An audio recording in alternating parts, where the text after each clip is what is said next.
You're listening to Satellite Sisters. What's a satellite sister? The person you call when the best thing in your life happens or the worst. The person that gets you up, gets you going, and gets you through. And every once in a while, changes your mind. This podcast is part pep talk, part weekly check-in. Like grabbing coffee with a friend. Thanks for being here. Welcome to the Satellite Sisterhood.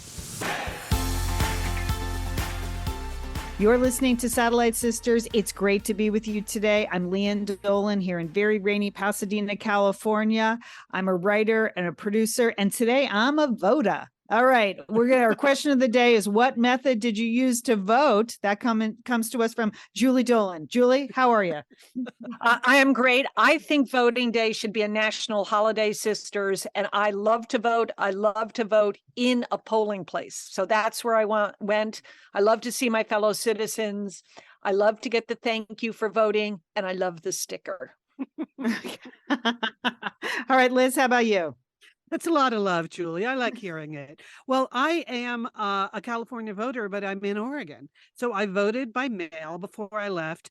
I've been voting by mail for a really long time. When I lived in Oregon in the 90s, that's when Oregon went to all vote by mail. So I like sitting at my dining room table with my voter guide, filling out the form. But what I did, so I mailed it right before I left California. And then I got a text from the Secretary of State sisters saying, okay, your ballot is on its way to us. So USPS barcode, boom, they knew it was on the way. Then I got another one saying, we got your vote and it has been counted. And I just enjoyed that. Yeah. But see, you didn't get a sticker, Liz. I know. Do you know what, Julie? I think there was a sticker in the envelope. There is. Mail-in ballot. Yeah, it's a self-stick. Yeah, it's no one hands it to you. You can peel it off once you've done it. Yeah. Oh, that's no good. Okay. Yeah, no, it's great. It feels good. Normally, I like to sit at my table. We have so many ballot measures in California. It can be a very complicated ballot as it is this year. And then I just will do a drop box. But I have been on the road. I'm going to tell you about that. So I'm just going and voting in person today. I decided voting station near me. After we post the show, I'm headed down there to vote. But I did all my research this weekend. I hadn't even really paid attention to what was happening until this weekend. And I'm going to tell you all about my big trip because some of you were involved in it. But also today on the show, Liz, we had a good question on the Facebook group that we thought we would discuss. Yeah, our Facebook group, we always say it's the nicest corner of the internet. And longtime Satellite Sister had a question about being in the sandwich generation and aging parents. And we've been there. Most everyone within the sound of our voices has been there. So we have some discussion and even some advice about that today. All right. And Julie, you went to a movie theater. I did. Well, I hadn't been in a while. Right. So I have a movie review for you. Ooh. Actually, it's more of a fashion review. It's a fashion question for all of us. Yes. All right. And we have, it's exciting. I mean, we can feel it, the build up to the holidays. And we're not immune to this. So we are going to announce the date of our big holiday wrap party. This is our third annual holiday wrap party. And we are excited for that. So stay tuned for that. But you guys, Liz, Julie, I mean, I had such an epic book tour. I know we haven't done a show for 2 weeks. One, because I was on the road. And then last week I was just laying prostrate on the floor because I was so exhausted, but exhilarated from my epic book tour, 11 days on the road. First, I went to Dayton, Ohio, where I taught at the Irma Bombeck Writers Workshop. That was so much fun. I can't even tell you. I loved being there. I really enjoyed moderating 2 panels, and I taught a workshop. I don't do a lot of teaching, so I really prepared hard, and I found it to be very nerve-wracking. And when I was done, I was wiped out. But guess who recharged me? Those Satellite Sisters from Dayton, Ohio, because right after I taught my workshop, we had staged a meetup at the hotel in Dayton, the Marriott. They had a beautiful outdoor patio with very comfortable outdoor furniture, I have to say. It was a gorgeous fall day. And wouldn't you know, like 20 Satellite Sisters from all over Ohio, Pennsylvania, Indiana, they came to the Marriott in Dayton. I saw the pictures, Lian. Everybody looked like they were having a super good time. Yeah, I am impressed that people drove there from far away to just be together. That is really nice. It was really nice. And I can't even, people brought gifts. There were Buckeyes. Have you ever had these Buckeyes? Oh, yes, Lian. Yes. Oh No. my And gosh. Buckeyes. Yeah. Oh What my what is a gosh. Buckeye? It's just There's- chocolate and And peanut butter. It's But sort of the candy of Ohio. Yes. yeah, Okay, that I yeah, would have but guessed. it's super rich and delicious.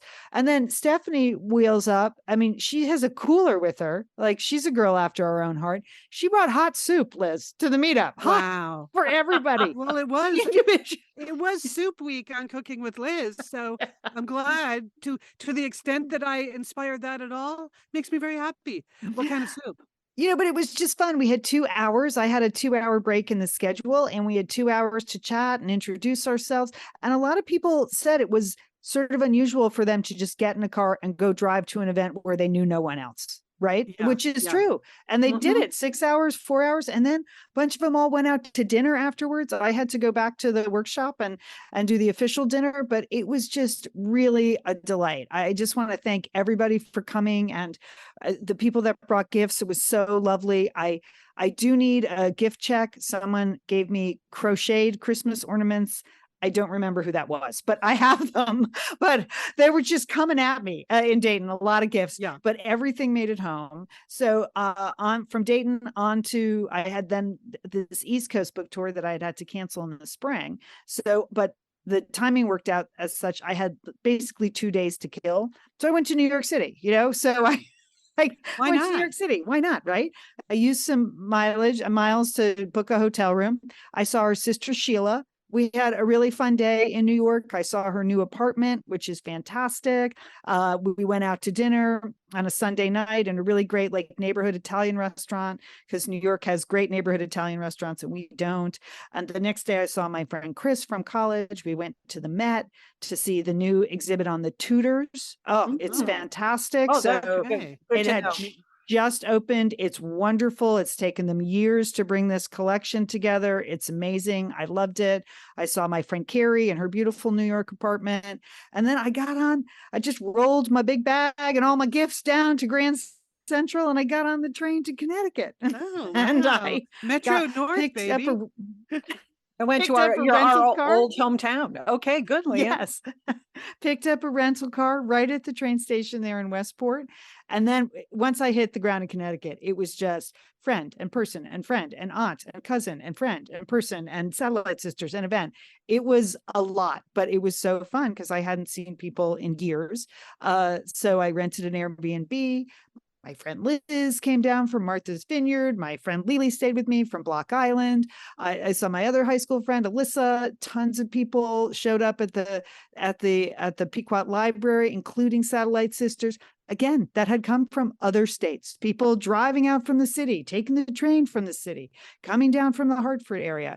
And then they had a lovely reception afterwards. So we didn't need soup because someone else did the world's biggest cheese board. So it was Cheese just board, real. that's so on brand, the cheese board. Liz, it was exciting. There was a butterboard portion of the giant cheese board. Oh, wow. So, Well, yeah, so we were not really that positive about butterboards. I hope it was excellent, though. it looked excellent. I was just talking to everybody, so I didn't have a chance to really eat anything until everyone left. And then the hostess was like, please take home these 10 pounds of cheese. And we said, sure. So my friend Liz and I, but it was just wonderful to see this Satellite Sisters from that area. I appreciated everyone that came out. You know who was there? Mrs. Flynn, the lovely woman that puts the yes. bittersweet on mom's grave every year. So that she came, I had never met her before. She brought me some bittersweet. So we both cried. So that it's great to start crying before the speech. I usually cry during the book speech, but no, Mrs. Flynn made me cry before the speech. Big thanks to Elizabeth, who was the connector there. She was also there. So that was wonderful. And then, but got the Rolling Stone. I keep moving. The next day I got up, we cleaned the Airbnb. People went off to their respective, islands that they live on. I went to Long Island. I got on a ferry. Oh, that's right, because you hadn't been on a boat yet No. as part of this tour. So that's good. You could work that mode of transportation in later. Yes. For those of you that don't know, Long Island, New York, and Connecticut are separated by something called the Long Island Sound. And there is a ferry ride of about 10 miles that you can take. So you avoid driving all the way around through New York City again, past, the airports and out onto Long Island. And my brother, we do what Jim tells us to do. He said the traffic on Friday will be terrible. Take the ferry. I got on that ferry. And then I was in Long Island where I saw my brother and our brother and our sister-in-law, Mary, and her lovely mom, Lee. I saw Megan and Greg and the kids who are all adorable. And then we had a great time at the library there in, I always want to say West Elm, but that's a store. East Meadow is where so, and there were like 40 or 50 people that showed up, entirely all Satellite Sister listeners, which was fantastic. Lots of people who had been to previous events like Andrea and Sue, and I appreciate that. People that had come from New Jersey and other parts of New York to be there. That was fantastic. Sheila took the train out from the city so she could be at that one, and which was super nice. I mean, we had lovely booksellers, and they had a green room for us at the library, which fancy. You know who enjoyed that the most? Sheila. Yeah, yeah. Were there some snacks in there for our sister Sheila? They had really good like Long Island bagels and really good cream cheese. Excellent. And I mean, the cream cheese was really good. And they had whitefish, that's like a thing on bagels. So Sheila made herself a nice bagel and whitefish sandwich for the ride home. She was set. She was sad. I was like, I'm sure your seatmate is going to love it when you unwrap that whitefish sandwich. But it was great. And then we did the event, and then we had another, fun meetup with a bunch of Megan's friends, which was great on Long Island. And then we had a big dinner, and then I got in the car and I drove to another airport and I dropped the rental car off and I got on the airport shuttle. I mean, it was great. I feel like everyone should do a book tour, even if you don't have a book. It's a great excuse just to see everybody in a short, compacted period of time. You don't have to linger. You do end up having the same conversation with about 20 people, but that's okay. Like, what have you been doing for the last 3 years? How are the kids? What are you working on? But it was just a lot of joy. I mean, I just really loved every piece of it. I loved seeing Dayton, Ohio, spectacular fall color. Oh my gosh, Connecticut looked beautiful. Even at the cemetery, I went to see mom and dad at the cemetery and to see the lovely bittersweet. And then I put some hydrangeas because, mom loves hydrangeas, and the fall foliage there is absolutely beautiful. Then I went over to Mary Tyler Moore's grave and saw her grave because she's buried there too. Celebrity sighting. That is the craziest thing, that Mary Tyler Moore is buried not far from her parents. She has a better view. She has a better view than our parents. I'll be honest. Her view is pretty nice, but it was just great. And then when I added it up, I went to 8 airports because I flew out of Burbank and went into LAX in New York, in Los Angeles, and then in New York I went into LaGuardia and out of JFK. I went to Dayton. And one of my friends spotted you in LaGuardia, right? That is the weirdest thing. How is that possible? Yes, she was in LaGuardia at the same time. And she texted me because she saw Lian charging through LaGuardia. She couldn't really catch you to verify if it was you, but I got a text. Is it possible that Lian is in LaGuardia? And indeed, she was. Yeah. The Satellite Sister sighting in the wild. I changed planes in Dallas. I changed planes in Chicago. So I went to a lot of different, and Dayton. I went to a lot of airports, a lot of logistics, but it was 100% worth it. I took all modes of transportation, but I just really loved it. And I came home and I was wiped out, but 100% worth it. So thanks to everybody who showed up at these events and did these Satellite Sisters meetups, and to the Satellite Sisters on the ground that helped organize these things for me. I can't tell you how helpful that was, because these are very much DIY book tours. I am doing it myself. They are self-funded, except the Irma Bombeck Writers Workshop paid for some travel, which is why I was able to do all this stuff. But so it was fantastic. I appreciated everyone, and my family and friends loved seeing you. Loved it. Lost and Found in Paris is really a fun book to talk about too, Lian. So your performances, I'm sure. I mean, my friend Suzanne, who went to the Southport show, said Lian is like a stand-up comedian. I'm like, I know. Have you listened to good. the podcast? Yeah, he's really good at it. Well, I do have one more in Pasadena this weekend. It's my absolute last one at one of the public libraries for anyone in Southern California. I'm worried no one will show up. So there will be door prizes. There will be snacks. And there will be books for sale. I'll put the information. Well, it's on my website, but I'll put more information around. But it is fun to talk about the book. And it was just fun all the way around. I'm so glad I did it. Really glad I did it. Good for you. I'm glad it all worked out.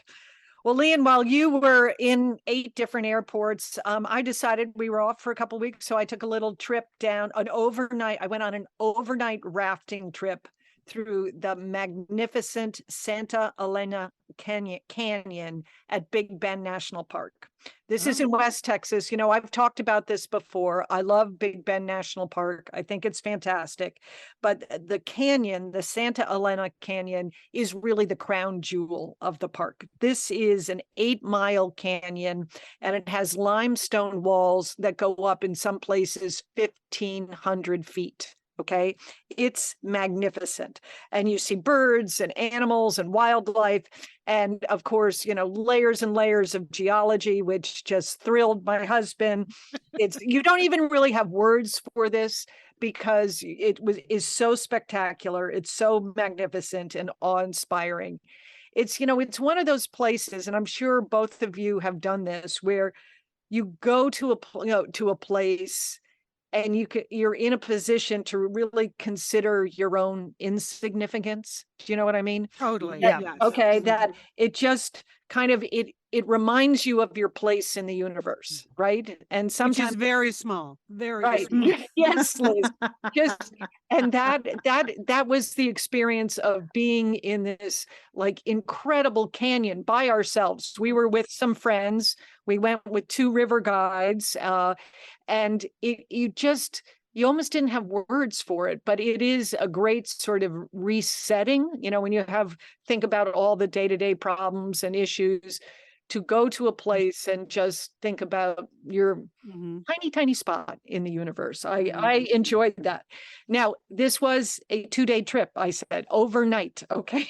So I had announced at the beginning of this trip that I was going to retire from camping. Okay. That I was giving up tent camping. This was going to be my last tent camping experience ever in my life. This is what I went in with that. No more sleeping on the ground for Julie Dolan? No more sleeping in the dirt, Liz. That was it. Okay. I mean, I don't care what you tell me about, the air mattresses. I don't know. You're in the dirt. Okay. Okay. Now this was, if you have to camp, the guides really did all the work. They set up the tents, they made the fire, they cooked us an amazing like vegetarian lasagna dinner over a campfire. I don't know how they did that. And we're in this tent, and I thought like every bone in my body was going to break every time I turned. But we had stopped we paddled, we did 20 miles on the Rio Grande. That's the river we were on. That's a decent amount. Yes. And so the first day you get right to the mouth of the start of the canyon. And that's where we camped along the Rio Grande, listening to the rapids. And you're out in the middle. I mean, this is so remote. No one, we don't see anybody else. We're out there. And I have to say, it was a full moon that night. The stars were incredible. We saw shooting stars. I mean, and I don't know. I may have to revise my retirement Camp again. Yeah.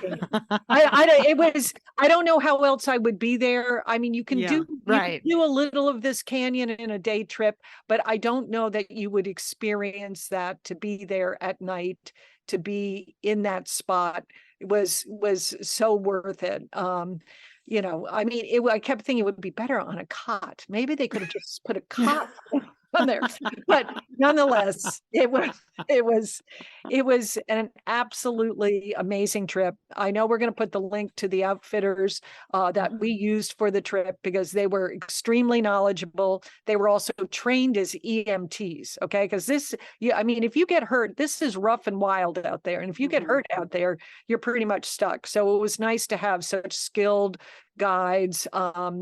Fortunately, we did not get hurt, and we just had, a magnificent time in this canyon, together. So it is, for me, it will be one of the top experiences of my life to go through this canyon. Oh, wow. Yeah. Wow. Oh yeah. Oh yeah. Strong words. It's it is that good. Yes. Yeah. It was. What canyon was it, Julie? I'm sorry. I'm looking at Santa Elena Okay. Canyon. Okay.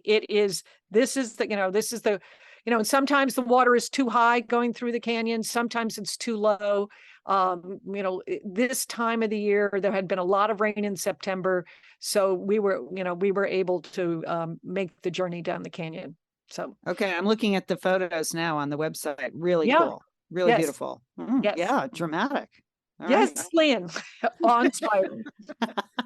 Okay. Yeah. I mean, I don't think Liz, I don't think she listens to me when I talk. She has to verify everything. That is not true. I have been Okay. accused of that, but I'm not fact checking you. I'm interested in what you're saying. So Okay. Okay. I am not fact checking. All right. Consider camping, sisters. That's what I'm saying to you. Okay. All right. Well, as long as we're talking about things worth celebrating, all of the Satellite Sisters would like to say happy birthday, Diane Gray. You've heard us mention Diane before, a longtime Satellite Sister, but she is also the Satellite Sisters accountant and procurement director. So for those of you who are Cooking with Liz fans, you may know that Diane lives not far from me in Santa Monica. So occasionally she is the source of frittata pans and other kitchen goods that I need to borrow. So happy birthday, Diane. We just do not know what we would do without you. That's true. Happy birthday, Diane. Happy birthday, Diane.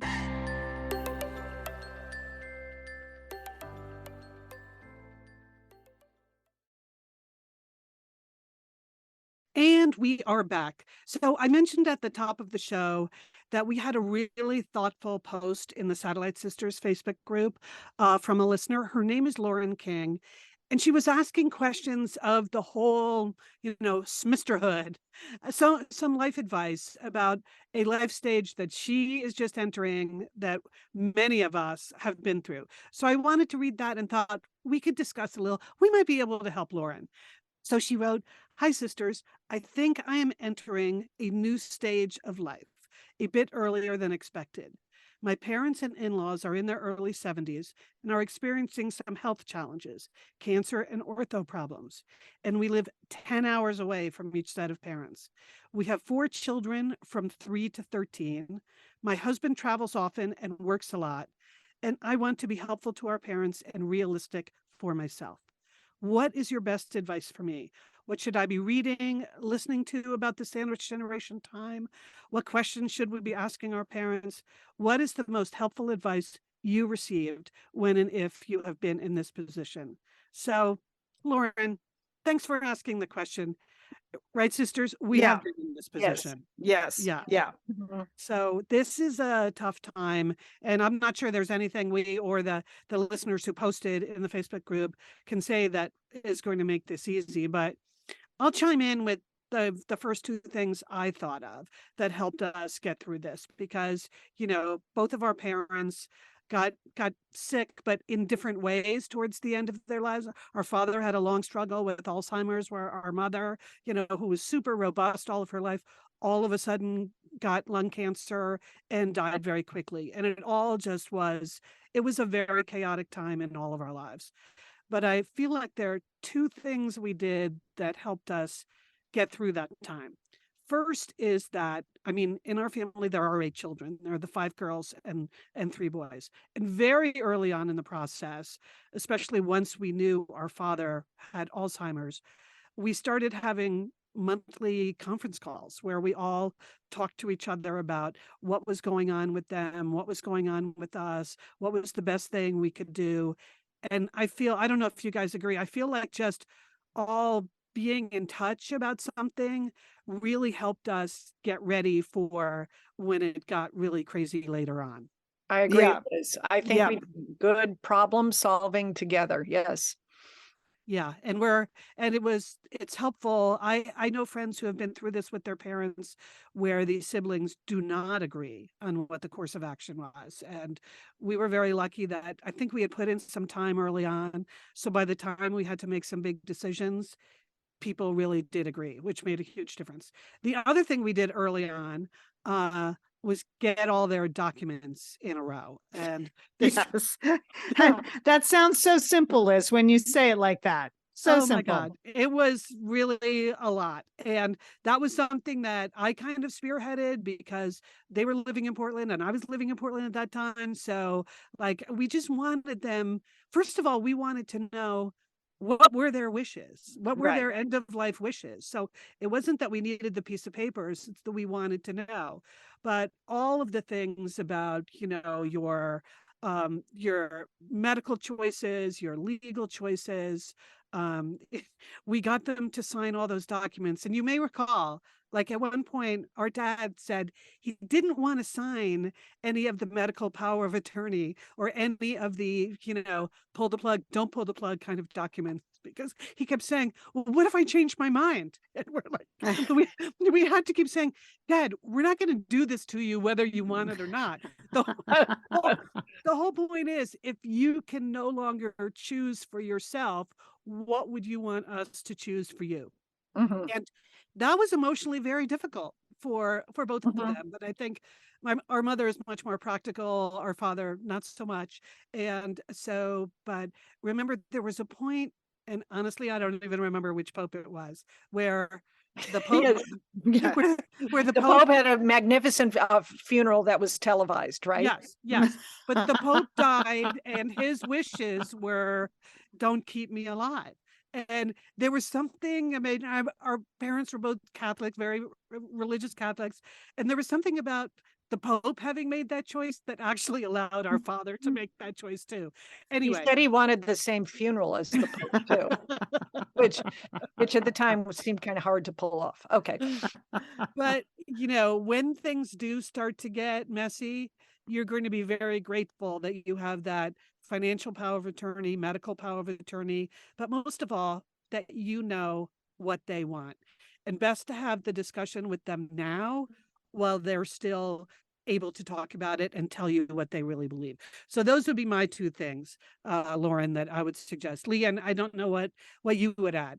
You know what? When I have this conversation with my friends, which is now every week, I feel like I went through this a little bit earlier than a lot of my friends because I was the youngest of 8 kids, and so my parents were a little bit older than everybody else's parents. So I'm now like the sage friend who people turn to for this.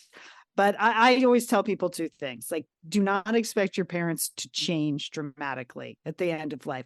They might not have a come to Jesus moment. They're going to die like they lived in terms of their personality. If they're upbeat and they're going to die upbeat. If that's not their normal personality, then they're not going to suddenly like welcome a lot of people into their homes and a lot of household help. If they've never had household help before, they probably don't want it now.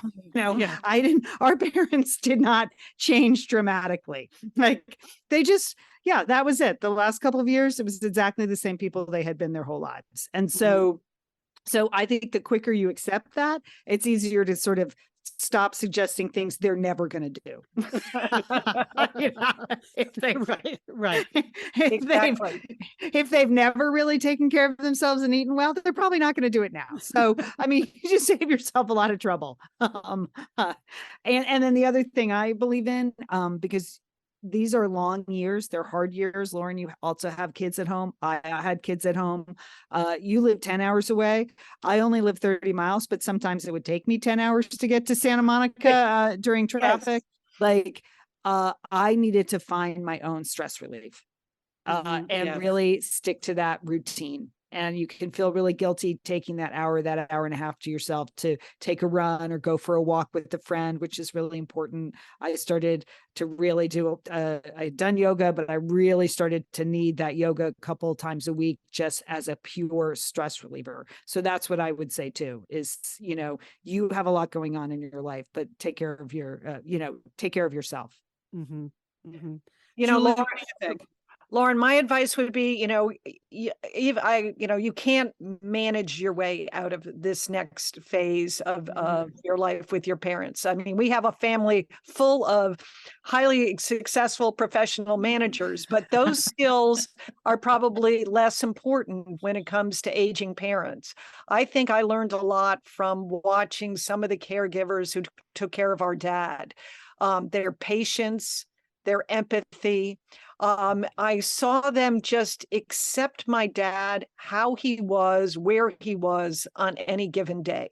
And I think that's really important, that, Mhm. this gentle acceptance, trying to remain calm and comforting, to do everything very slowly. It's almost reminiscent of infant or early child care, in terms of communicating, empathizing, and taking action. And I think those things were really, really helpful to make the end of the life experience for our parents or for your parents as meaningful as you want them to be. Right. Yeah, I agree, Julie. Right. It's very meaningful, Mhm. the work that Yes. you do at the end. Yes. You won't Yes. regret it, That's but it's exactly a it. lot. Mhm. Yeah, that's true. I feel like that was life changing for me just to witness that. And whether the end of life took like 8 years as it did with our dad, or like 3 months as it did with our mom, there's something very profound about being with your parents at this time of their life. So, that will change you. So you also asked Lauren, are there any books that people would recommend? And because, again, the Facebook group, people are there for you. They're totally there for you. There are 3 books that got recommended in the comments. So I wanted to just share these. So in case people who are not part of the Facebook group are also in this stage of life and trying to get some support through this, Mary highly recommended this book and said you will really laugh and you will probably cry a bit. It's called Working Daughter: A Guide to Caring for Your Aging Parents While Making a Living by Oh. Liz O'Donnell. So That have sounds you heard of that helpful. one? No, I Yeah. wish I'd had it. Yeah. That sounds really good. Yeah. So the author's name is Liz O'Donnell. We'll put a link in the show notes. Then Susan, this was a great post. She said, "Full disclosure, I work for the company who published this book, and my daughter is one of the authors. It is full of great advice." And I love this title. It's called Now What? A Guide to the Gifts and Challenges of Aging. Mhm. And I thought another great title because there are the challenges we all think about, but there are gifts that will come to them Absolutely. and to you during this time of life. So now what? A guide to the gifts and challenges of aging. And then Becky posted a beautiful book, which I read. And it's really about life and death and on a more, on a bigger scale. And it's the book Being Mortal by Atul Gawande. And so that is another one that got recommended. So there you go. There are 3 books, but I do feel like this is a conversation we all have all the time. So if we want to keep having it in the Facebook group, let's just keep having the conversation, because you are entering into a challenging period in your life where you need all of the support you can get, and we're here for you. Yeah. That's it. We are all here for you. Liz, there were a lot of great responses too by other satellite sisters and misters. So what I just did, see, I'm paying attention, Julie. I just pinned that post to the top of our Facebook group so people could find it easily if they wanted to read the other responses or respond to Lauren in some way. That is in the private Facebook group, so you will have to ask us to join and answer the membership questions to do so. But I pinned that to the top, so there you go. Good work, Lian. All right, thank you. All right. Now we're going to switch gears a little bit. We're getting ready for the holidays here, and I saw a couple of articles this week on how to be a good house guest, and I thought these were some good tips we can discuss. We have been house guests, we host people, and I know Julie has strong opinions on everything. So here we go.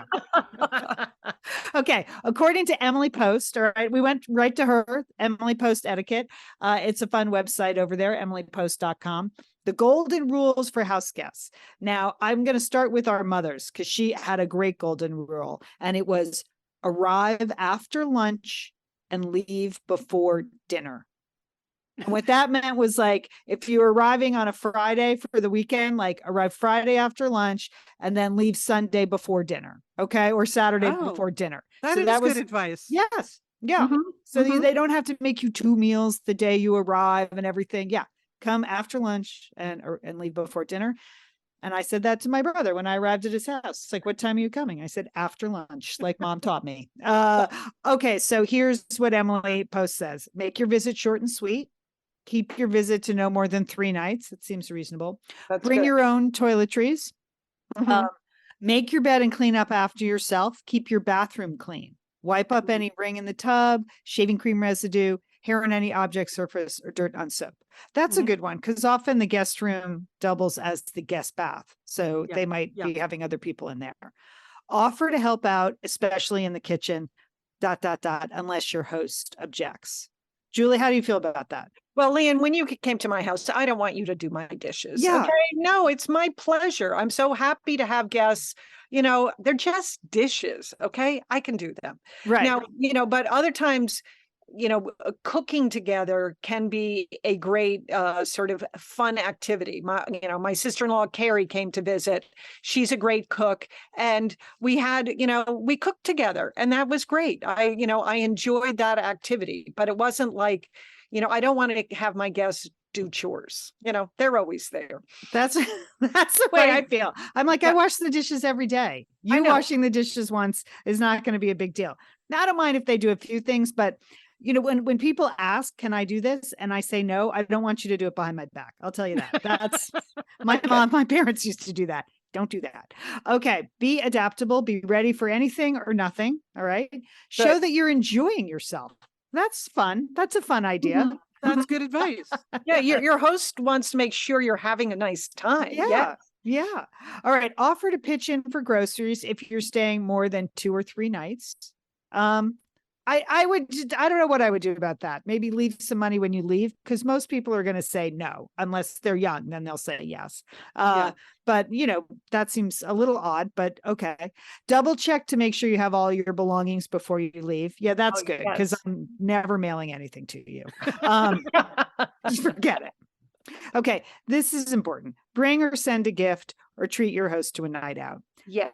I do like that. What do you like to get, Joel? It depends on where I'm staying, Lian, because sometimes it's some food item, but sometimes let me take you out to lunch, let me take you out to dinner, something like that. Or if you're traveling, and you have to go through TSA, I bring spice nuts from Texas because they're good. Okay, spice nuts, good one. Liz, how about you? What gift do you like to give or get? Well, always taking them out for a meal. That just seems like the way to go. Plus, then it saves everybody the trouble of cooking and fighting over whether or not you should do the dishes. So I do that. I will say that I am terrible when it comes to anticipating an actual house gift, like arriving somewhere. I'm not good at that. I'm really not good at that. I mean, you guys probably don't expect house gifts from me by now. No. But it would be a good thing to learn how to do. Yeah. All right. Well, I like to get coffee or wine is good, but the TSA thing is an issue, or like a nice, loaf of bread that you've made or you bought. Yeah, I like to get a little gift. That makes me happy. I always appreciate coffee. I will say that a pound of coffee is always perfect for me. So, and then send a handwritten thank you note following your visit. I'm okay with the text, frankly. I don't need a handwritten note. I don't feel that strongly about handwritten notes. Okay, but me too. I feel like if I aim for a handwritten note, I'm never going to do it. So I should just text. So, because something is better than nothing. Yes, you should. Yeah, you should definitely thank your host. Yes. Okay. Yes. Yeah, you should. Sorry. That I got a call in the middle of the show. Did you hear that? Or was that just No. me? Okay. Just I'm me. glad you guys didn't hear it. It was my agent. I'll call her later. All right. Okay. Here's what you're not supposed to do. Ask to bring your pet. If you must travel with your pet, inquire about a good kennel or offer to stay in a hotel, and they can give you an opening to invite your pet if they wish. How do you? Well, I think don't know. that depends on the host. If the I host is do. a dog lover, I don't know if you have a dog in the house, that may make it a little more complicated. But I think that's a case by case situation, Lian. Yeah. But I would just say, do not assume that your pet is welcome. Yeah. I think that's very important. Even if they do have a pet, even more reason why they might not want your dog around. So don't assume anything. Liz, strong statement there. Strong statement. Well, as someone who travels with my dog a lot, I just, I'm happy to stay at the, dog friendly Hampton Inn or something. People don't impose your pet on other people, I think is really a thoughtful thing to do. Mm-hmm. All right. And here's just in general, don't use your host's phone, computer, or any other equipment without asking. Don't use more than your share of hot water, and don't snoop. Yeah, don't snoop. Oh, yeah, no. Right? No, These are your friends. These are your Yes. friends. It's not an open house that you're Yeah. just wandering into. But it's better not right. to know these things. Exactly, Better not to know. Liz. Yes. All right. And my last question. Okay. I don't like it when people automatically strip the sheets when they leave, because sometimes I'm not ready to like clean up after them that particular day. Where do you stand on stripping the sheets, Joel? I think I like guests to ask me, because sometimes you're right, Lian. It may be a day before I get to stripping the sheets and doing the laundry. So that's just ask me. Just ask. Yeah, I think. Or it may be, in my case, or it may be a week. So I really would. I would rather have you just make the bed, and I'll remember that I need to change the sheets. Okay. Yeah, don't worry. We're not going to make the next guest sleep in your dirty sheets, basically. Okay. All right. So there you go. House guest rules. House guest rules. Okay. Things to consider. Well, just one final roundtable discussion for us today. This time of year, all over the country, leaves are falling down nonstop. And I saw this news story. It's not that, I think it comes up every year around this time, encouraging people to stop raking their leaves and placing them in plastic bags, which then go into landfills, and it's not very green. So when I read this article, sisters, it really made me laugh, because I think about how much time we spent as children raking leaves in Connecticut. Okay, oh right? my gosh, so much time. Every day. I know our mother had either a broom or a rake in her hands at all times. I mean, don't you remember, like, you could have come home from school, you could have done all your homework, maybe you straightened up your room, emptied the dishwasher, and then our mother would hand you a rake and say, good, now go out and rake for an hour, right? Rake. Am I making this up? No, every day. It was like, I didn't understand why we couldn't just wait till all the leaves fell. But no, we had to like be on them like we were, like it was Augusta, and we were prepping for a golf tournament, for God's sake. I know. I can remember being dropped off from college by some friends for the Thanksgiving break. And my friends were like really curious, and they arrived and they saw the front lawn, and there were 5 kids in the yard raking. And they said, "Is it like a cult or something?" I said, "Oh no, those are my brothers and sisters. We rake leaves every day, right? Didn't we?" Every day. Yes. Every day. So So I love this idea of doing something greener, okay? Less plastic, less in the landfill, and that you can use some of your leaves to help fertilize your grass and your plants. It does provide a shelter for animals. And sometimes you can mow some of your leaves to kind of break them up a little. But let's face it, too many leaves, if you just let your leaves fall, it's it's going to ruin your grass, and you're going to get mildewy mush, right? Okay. And that, because it's going to create a mat over your grass, and that is not good. So I don't know. I mean, I think if you would need like a whole community to decide, like, okay, What are we getting rid of doing grass. this year? Yeah. Yeah, Yes. but we are not going to rake our leaves. No more plastic bags. No more leaf blowers. We're just going to let all the leaves fall. We're going to get that mildewy mush, all over.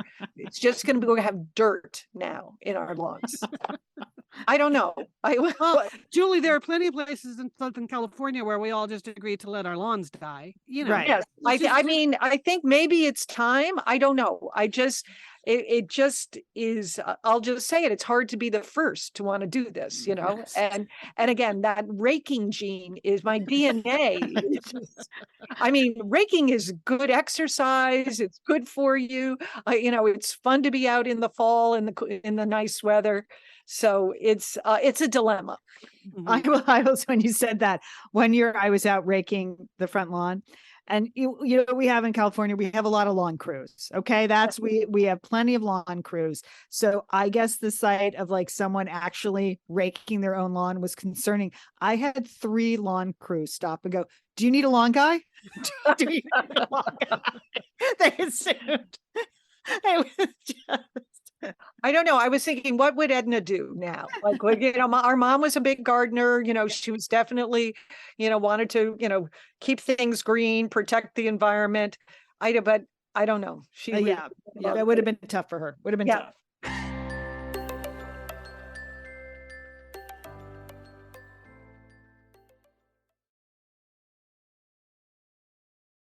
Well, Liz, we're all riding high from just a hugely successful Cooking with Liz. I mean, soup. I mean, I had to watch it on the YouTube channel afterwards.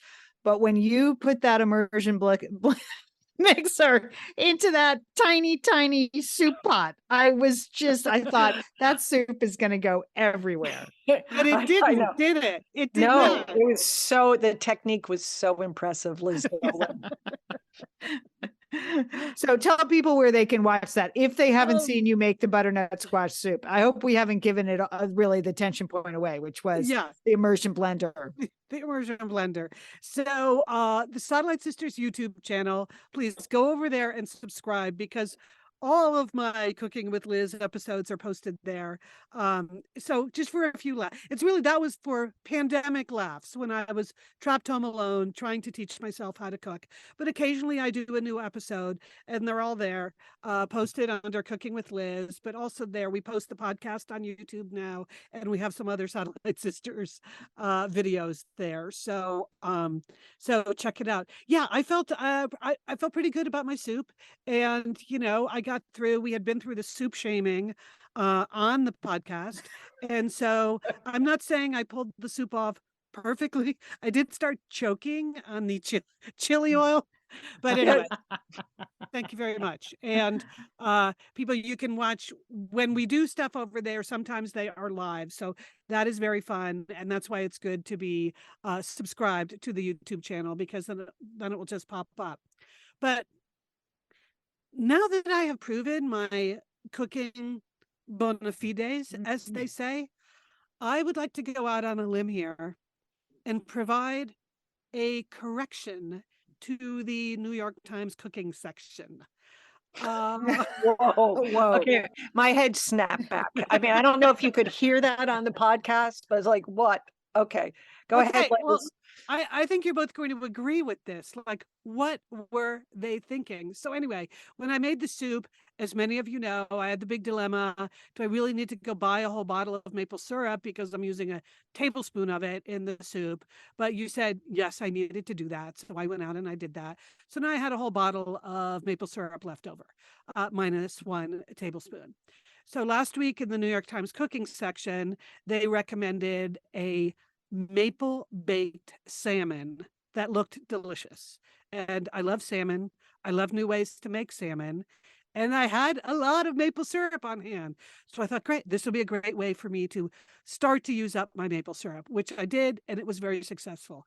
However, here's one thing they wrote in the recipe that I thought, why would you write this way? So the whole trick with salmon is knowing when it's done, right? And they wanted this to be a little bit on the undercooked side. That was just kind of what the recipe writer wanted. So here's what she wrote. Bake until a paring knife slides into the center with only a little resistance, 15 to 20 minutes. When you remove the knife and touch the blade to your upper lip, it should feel very warm but not hot. What? That seems like there's a lot of trips to the emergency room with split How lip. is that a technique that is being recommended by the New York Times? What? Can you imagine what I could do to myself? Like, what if the blade was too hot? Or what if you just stick it into your upper lip? It seems like such an unnecessary risk, doesn't it? That's all I wanted Yes. to say. It Okay. seems like there has to be a better way of knowing your salmon is done than like sticking the knife into your upper lip. Yeah, like just sticking the knife into the salmon and pulling it apart a bit and looking. Yes, You could do that. Or just cooking the salmon a little longer, I think would be better. That would be I think my almost suggestion. anything would be better than putting the hot knife to your upper lip. Almost anything would be better than that. So I just felt like now I was trained well enough as a cook to make that small correction in the New York Times cooking section. Yeah, proud of you for just reading the recipe. In a thorough fashion. That's true. That's See, really a big step forward. Yeah. what do I always say about Cooking with Liz? It's all about the learning. All right. Speaking of food, next week we're so excited. Claire Tansey is back on Satellite Sisters. You know, we just love cookbook author and food expert Claire Tansey. She comes on the show. She gives us great ideas. We're going to talk about festive food next week. So we're going to cover some Thanksgiving things, some fun ways, some food gifts, some fun ways to do other parties that you may be prepping for the holidays. So Claire will be on next week. I am hosting Thanksgiving this year for quite a few members of the family and people that have a lot going on food wise. So I have some questions about special menu items for the vegans in my life. And I'm happy to cook for vegans. I just want to make sure they get something substantial. So Yeah. Claire's going to work on that too. And then Liz, do you want to make this big announcement? Sure. Yeah. Okay. Well, let's all do it together because we're all Okay. doing it together. So the last 2 years on the Satellite Sisters YouTube channel, we have done a live holiday wrap party where we celebrate the end of the year with you. We're live. We're making cocktails. We're making some festive appetizers. Lian, your son has been our mixologist the last 2 years. Can we count on Colin again? I'm going to clear his schedule. I'm going to get on with it. I'm going to put this on his schedule. Okay. I'll ask him. Sorry. I've been busy. So the Satellite Sisters holiday wrap party is going to be Sunday, December 11th, and we will do it at 4 p.m. Pacific time.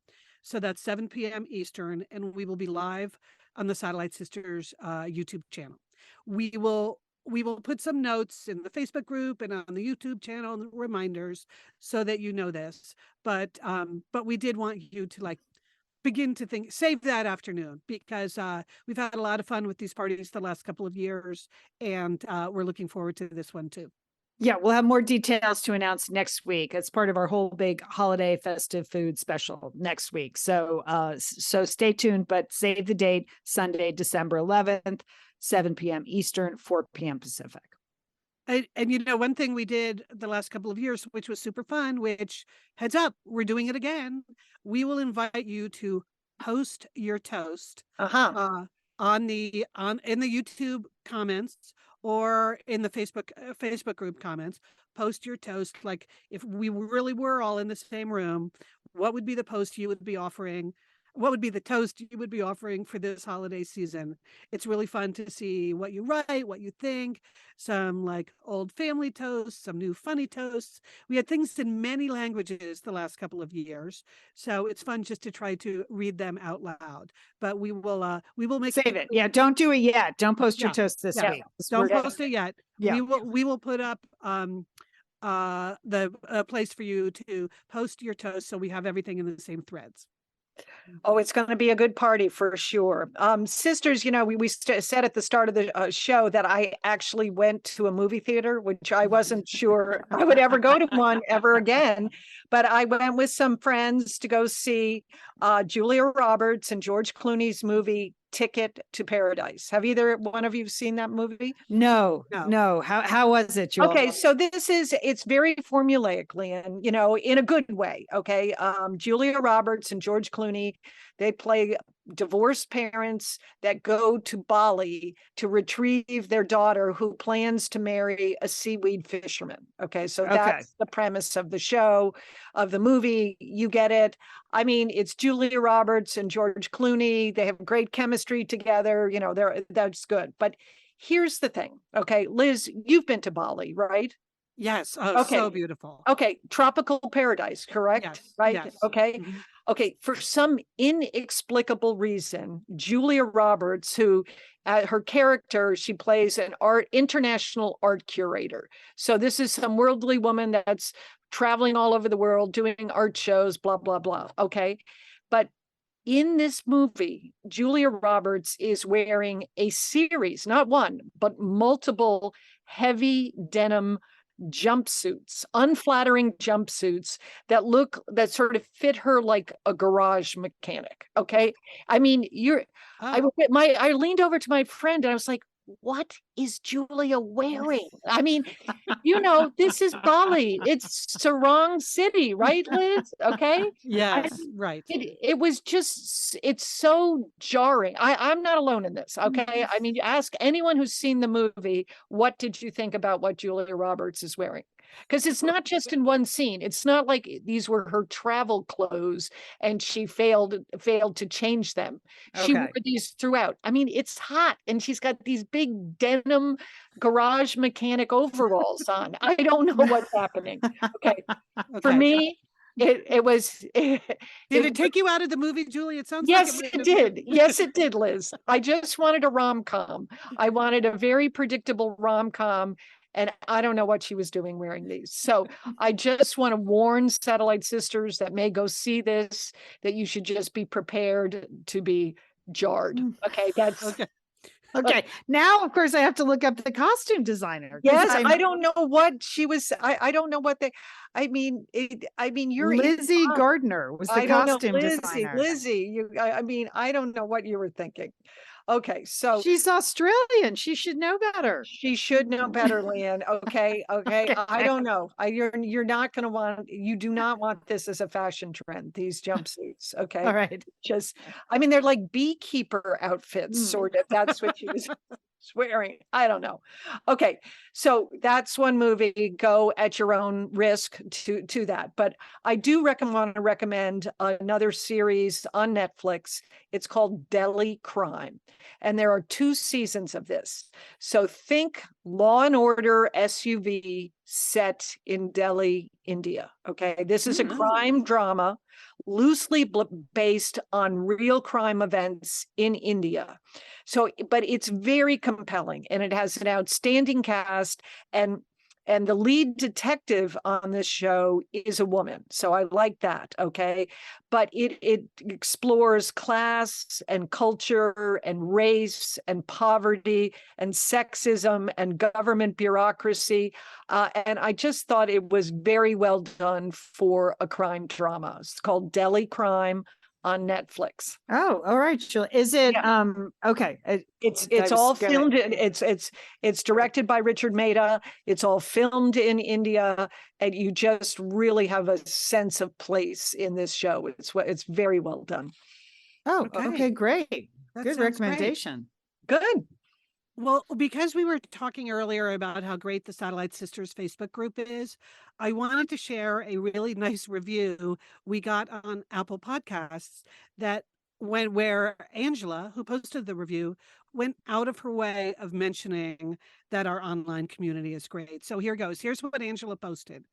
A colleague and friend recommended this podcast to me something like 5 years ago, and I've been listening ever since. I love the wide variety of topics covered, humor, relatability, and honest conversations that are always handled with kindness. To me, it really does feel like having coffee with friends and has become a favorite I look forward to each week. The support their online community offers one another is incredible as well. I am glad to have found the Smisterhood and 1010 recommend. Thank you, Angela. Yay. That's That so is nice. That is Very super good. nice. You know, we love any ratings and reviews you wanna leave for us, but that's a particularly nice one because we can tell, Angela, that you really are part of the sisterhood all the way around. 10/10 recommend. Yay. Nice, nice. All right, we're headed towards the end of the show here. We, of course, want to thank our engineer, Sergio Enriquez. It's always great to work with Sergio. We miss seeing him in person, but we love having him on our team. Emily Loudermilk is our graphic designer, and every week Emily cooks up just wonderful, funny graphics that she pulls from the actual show, and they make us laugh every week. You can see Emily's work at our Instagram page at Sat Sisters, also at Pep Talk, which is our weekly newsletter. I managed to pull one out last week. So I know going into the holiday season, I'm on for the next 5 weeks now that I'm back from my major book tour.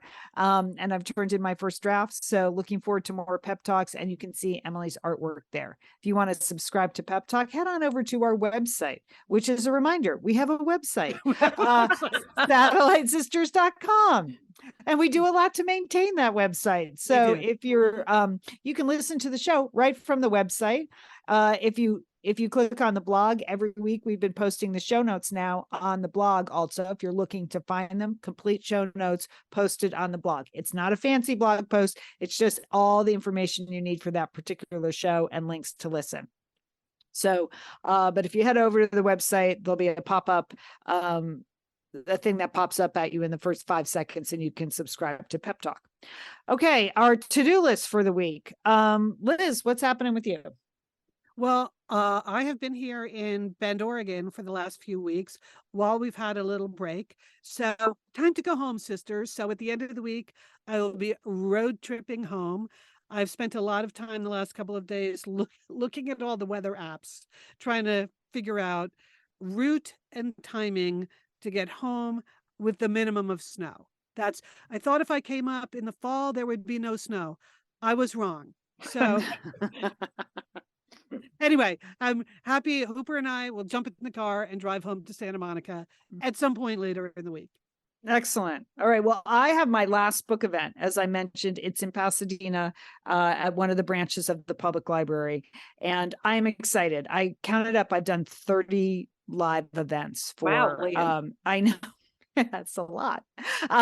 For Lost and Found in Paris. I've enjoyed each one of them, but I'm also happy that this is the last one. So I'm going to make it a sort of party. It's at 3 p.m. on Saturday afternoon. So if you're out and about in the Pasadena area or want to swing by, it would be great. There's going to be door prizes. I'm going to do trivia. I have some trivia questions I'm preparing, Ooh. Pasadena trivia and Paris trivia. So see that? Got that?